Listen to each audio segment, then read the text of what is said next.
Yesus berkata kepada para murid-Nya, "Inilah perintahku, yaitu supaya kamu saling mengasihi seperti aku telah mengasihi kamu. Tidak ada kasih yang lebih besar daripada kasih seorang yang memberikan nyawanya untuk sahabat-sahabatnya. Kamu adalah sahabatku, jikalau kamu berbuat apa yang kuperintahkan kepadamu. Aku tidak menyebut kamu lagi hamba, sebab hamba tidak tahu apa yang diperbuat oleh tuannya. Tetapi aku menyebut kamu sahabat, karena aku telah memberitahukan kepada kamu segala sesuatu yang telah kudengar dari Bapa-Ku. Bukan kamu yang memilih aku, tetapi akulah yang memilih kamu. Dan aku telah menetapkan kamu supaya kamu pergi dan menghasilkan buah, dan buahmu itu tetap, supaya apa yang kamu minta kepada Bapa dalam namaku diberikannya kepadamu." Demikianlah sabda Tuhan. Terpujilah Kristus. Kedua salam mempelai yang berbahagia, Bapak Ibu dan saudara-saudara yang terkasih, Yogi dan Rosa. Yogi sudah mantap, sudah rusak, sudah mantap. Apa yang membuat kamu mantap? Maju ke depan mantap pada baiknya, silakan. Ya. Boleh berdiri. Saya sudah melakukan selama saya 21 juta, karena saya sudah tahu Kalau Ustaz, kenapa kok mantap memilih Yogi? Karena saya yakin jika orang yang bertanggung jawab sampai pada misalnya dan bekerja keras. Mbak bertanggung jawabnya. Sudah lama berpacaran? Sudah hampir 9 tahun. Berapa? 9 tahun. 9 tahun. Luar biasa. Dulu dari teman apa ini? Teman SD. Oh, teman SD. SD aja jatuh cinta. Luar biasa ya, teman SD. Lalu SD mulai kelas berapa?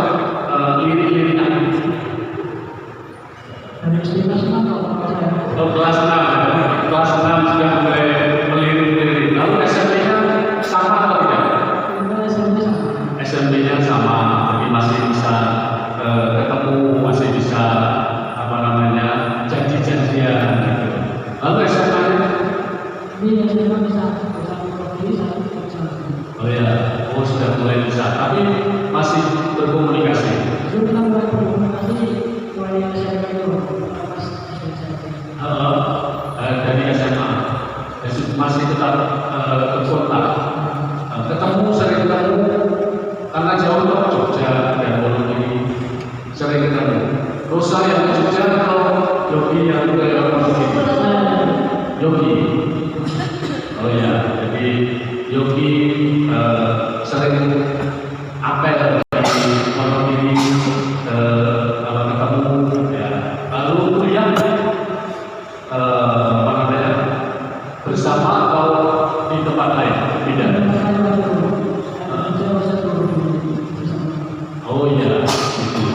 Jadi mantap karena sudah cukup lama mengenal, sudah saling mengetahui, saling mengenal pribadiannya masing-masing, dan setelah 9 tahun berproses, kemudian memutuskan. Yang memutuskan atau yang pertama ngomong ayo kita menikah siapa? Berdua. Oh berdua. Jadi sudah kisi-kisian. Ayo sopo sing memulai siapa yang mau atau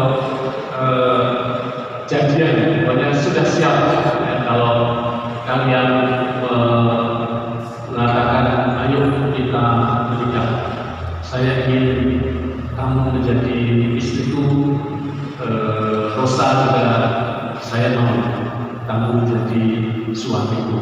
Ya. Terima kasih. Ini proses yang panjang dan ini menjadi modal bagi Anda berdua. Silahkan duduk. Bapak Ibu, saudara-saudari yang terkasih, dalam perkawinan Katolik kita mendasarkan kepada sabda Tuhan. Seorang laki-laki akan meninggalkan ayah dan ibunya dan bersatu dengan istrinya, sehingga keduanya bukan lagi dua melainkan satu daging.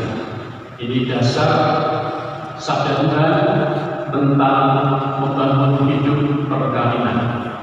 Dan sabda Tuhan itu dikuatkan dalam bacaan Injil yang dipilih oleh Yogi dan Rosa, bahwa perintah Tuhan adalah supaya kamu saling mengasihi seperti aku telah mengasihi kamu.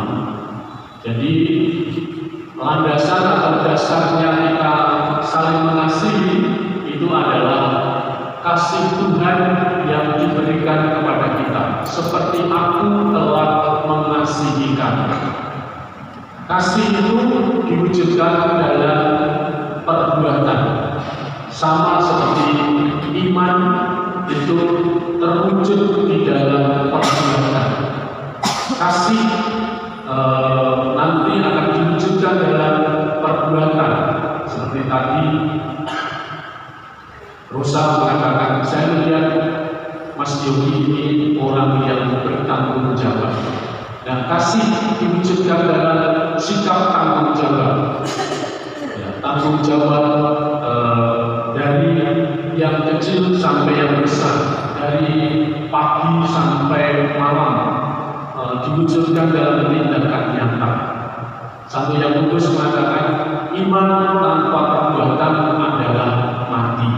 Jadi wujud dari iman itu adalah perbuatan yang nyata. Maka nanti Anda berdua akan menyatukan diri untuk saling mengasihi dalam wujud pengorbanan. Ya, pengorbanan.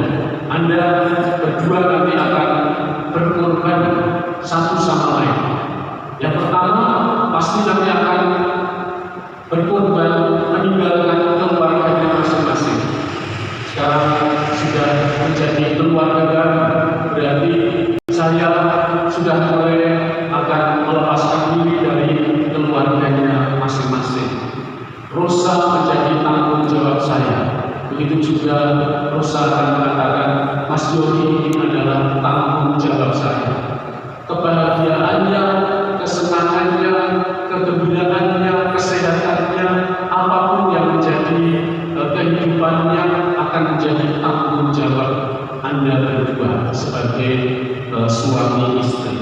Dan itulah konsekuensinya, nanti akan mulai melepaskan diri dan menyatukan dalam ikatan perkawinan suami istri. Maka cintanya utuh untuk pasangannya. Maka inilah salah satu sifat dari perkawinan Katolik adalah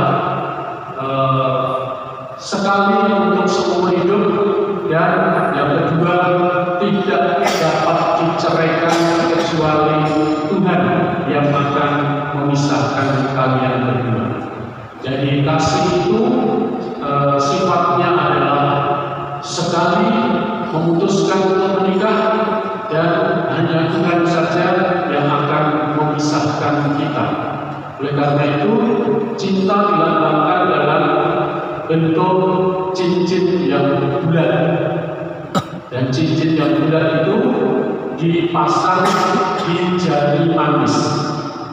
Mengapa kok tidak di jempol, atau kok tidak di telunjuk, atau di jari tengah, tetapi kok cinta yang utuh itu dipasang di jari manis?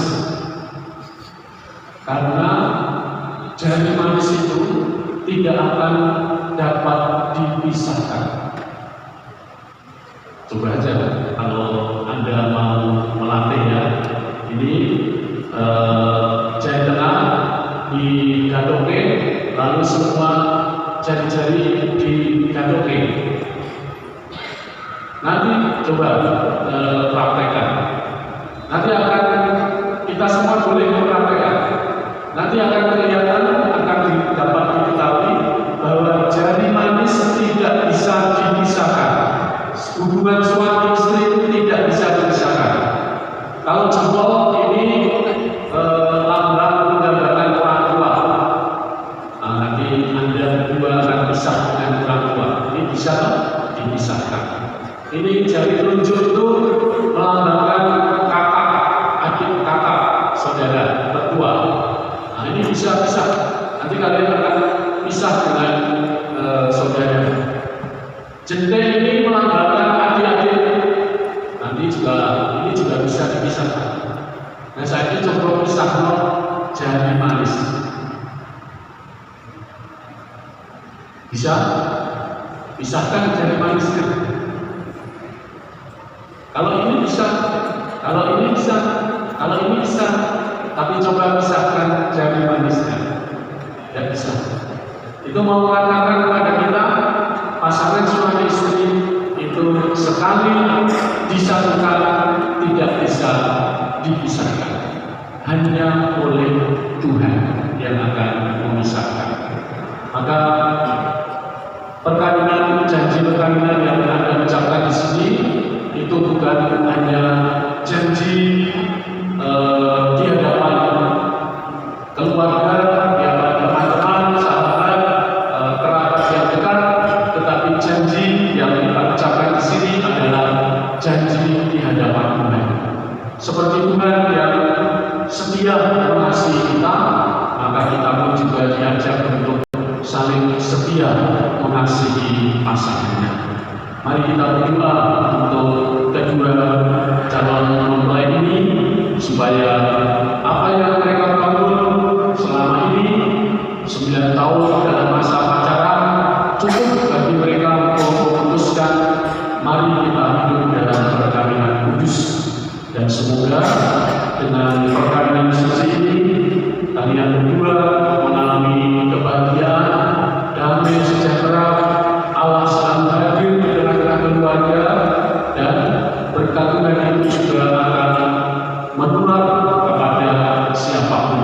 Sehingga dengan demikian kasih yang kalian bangun di tengah-tengah keluarga akan berdampak positif bagi keluarga besar, bagi sahabat-sahabat, bagi tetangga-tetangga di sekitarnya, sehingga keluarga Kristiani dapat menjadi contoh keluarga yang baik bagi masyarakat kita. Dengan harapan itu, mari kita lanjutkan peribadatan kita dengan momen berkat karunia Allah untuk janji kesetiaan kedua calon mempelai ini. Kemuliaan kepada Bapa